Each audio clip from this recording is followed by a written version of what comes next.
Now a great sign appeared in heaven, a woman clothed with the sun, with the moon under her feet, and on her head a garland of 12 stars. Then being with child, she cried out in labor and in pain to give birth. In Revelation 12, we see that our woman clothed with the sun is with child and cries out in labor and in pain to give birth. In part 9, we brought the idea of labor, pain, and birth to the following. All these are but the beginning of the birth pains. When describing the advent of deceivers, wars and rumors of wars, famines, pestilences, and earthquakes, or tribulation, Jesus likened it to birth pains. The King James renders birth pains as sorrows, which the Strong's Concordance defines as a pang or throe, especially of childbirth. With reference to pregnancy, Google states the following.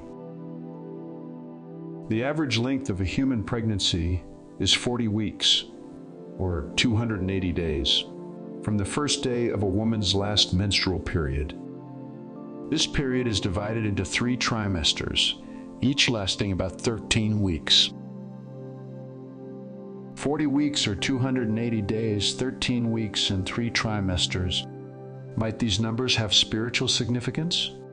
They do. In his book, The Biblical Meaning of Numbers from 1 to 40, Stephen Jones wrote this about the number 40 and its meaning. The number 40 in Hebrew was written with the letter Mem, that is, water flowing or coming from. 40 is the number of trial or probation. When viewed as a time cycle, we find that Israel spent 40 years being tested and tried in the wilderness. Jesus spent 40 days in the wilderness being tested of the devil. The number 40 can be viewed negatively in terms of the full 40 days/years of trial, but it can also be viewed positively in that it is the end of the time of trial or testing.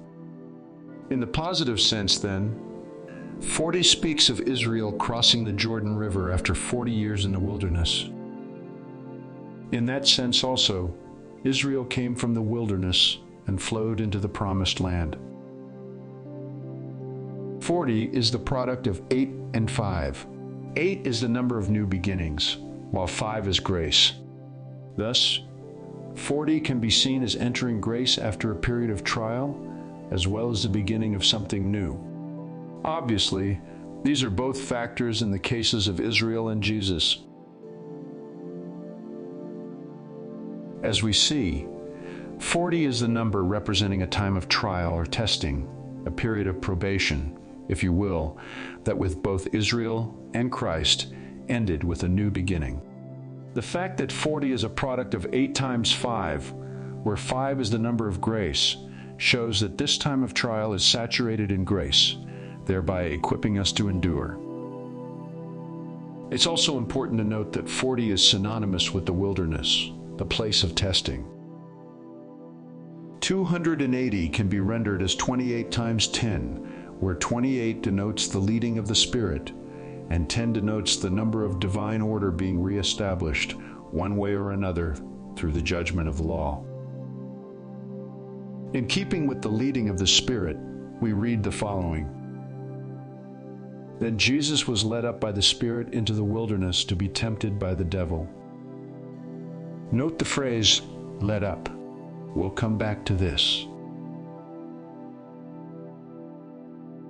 In keeping with divine order being reestablished through the judgment of the law, we read this regarding the Lord's coming to the Jews and the lost sheep of the house of Israel.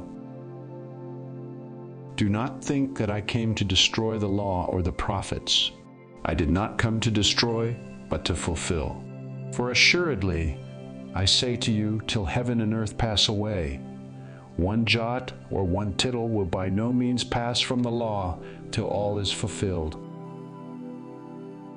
Now, 13. Both Jones and Bullinger state that it represents rebellion and depravity. This fits quite well with our understanding. For when we are in the womb, figuratively speaking, we are passing through a time of darkness, which is synonymous with the wilderness and being tempted by the devil. Might this be why we see the dragon or devil standing before the woman who was ready to give birth to devour her child as soon as it was born? And might this agree with Jesus being led up by the Spirit into the wilderness to be tempted by the devil? Further confirmation is found in Hebrews 3, where we read, "Therefore, as the Holy Spirit says, today, if you will hear his voice, do not harden your hearts as in the rebellion, in the day of trial in the wilderness." Finally, our number 3. Dr. Jones tells us because the law establishes truth on the basis of 2 or 3 witnesses, the number 3 may be considered to be a complete witness. 3 trimesters, representing the entire length of pregnancy, up to and including the birth of the child. This establishes a complete witness of the process of God in our lives, the reason for our own wilderness. Let's return to the following. Then Jesus was led up by the Spirit into the wilderness to be tempted by the devil. The phrase "led up" is derived from 2 words. The first word defined by Strong's as meaning up. 8 of the translations I checked use the same phrase, "led up." Might this correlate with the fact that once the male child is birthed, this child is caught up to God in his throne, and there follows war in heaven? Is it just coincidence that we also read the following? Then the woman fled into the wilderness, where she has a place prepared by God, that they should feed her there 1,260 days. Where does the woman flee to? The wilderness, a place prepared by God. Prepared? Yes, think about that. Now let me close with the following. "And you shall remember that the Lord your God led you all the way these 40 years in the wilderness, to humble you and test you, to know what was in your heart, whether you would keep his commandments or not.